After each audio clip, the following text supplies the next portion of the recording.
Hey guys, Dave here. Welcome to Centurion's Review, the punk rock band of wargame review institutions. If you're wondering where I've been for the last week, my wife and I had a baby. It's a baby girl. Her name's Lindy. My wife had to have a C-section, so we were in the hospital for 5 days. I stayed there with her. I had to stay on some uncomfortable couch. The baby's doing great, but my wife had to go back to the hospital because her C-section got infected, so they had to drain it and clean it out and stuff. So I don't know how long she's going to be in the hospital, so that's where I've been. But anyhow, back to business.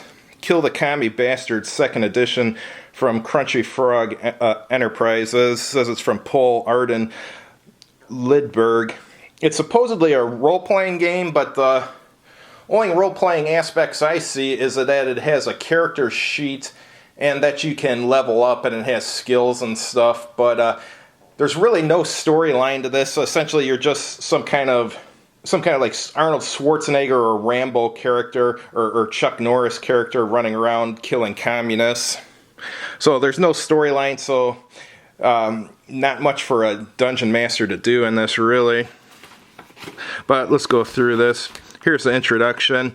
Reading this book is actually quite fun. I had a lot of fun reading the book. There's not much to the game, though, unfortunately, but let's go over it. It's kind of like a tongue-in-cheek thing. Here you're rolling your stats. Your stats are mind, body, dexterity, and accuracy. And then, like, to get your hit points, you do mind plus body divided by 10 plus 2d10. And here's your character classes. It's Blaster, Flamer, and Kung Fu Fighter. Blaster's just someone with big guns. Flamer obviously has a flamethrower, and Kung Fu Fighter, that's obvious. And so you have skills and skill ratings. The skills are guns, hand-to-hand weapons, pyrotechnics, acrobatics, vehicles, climbing, and running. And here's your turn sequence.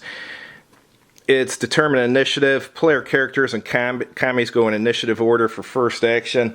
Player characters get second action, so the player character gets 2 actions and the commie only gets 1.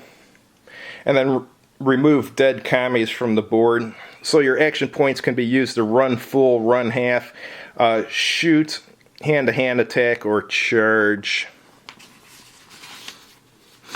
And then you got commie reload, spread fire, dive for cover, and acrobatic maneuvers. And here's an explanation of the actions.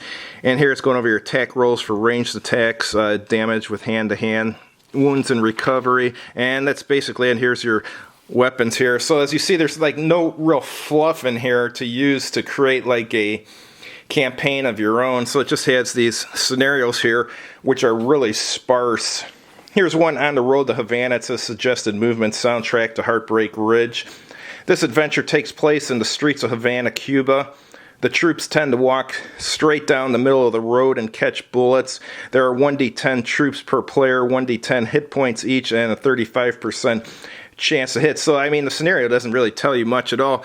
It would be nice if it had like a little illustration of what the board should look like, so if you're using miniatures, so you know where to place terrain, or if you're a true role player and you're just using a dry erase board, I mean, you can use the picture so you can draw the terrain on there and stuff, and maybe a little storyline saying why you're fighting or what's going on, something to make it a little more interesting. Otherwise, there's no role-playing element to it, really.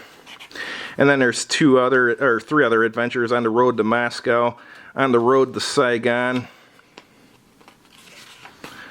and May the Farce Be With You. That one takes place, you're fighting Iran as Delta Force during the embassy stuff.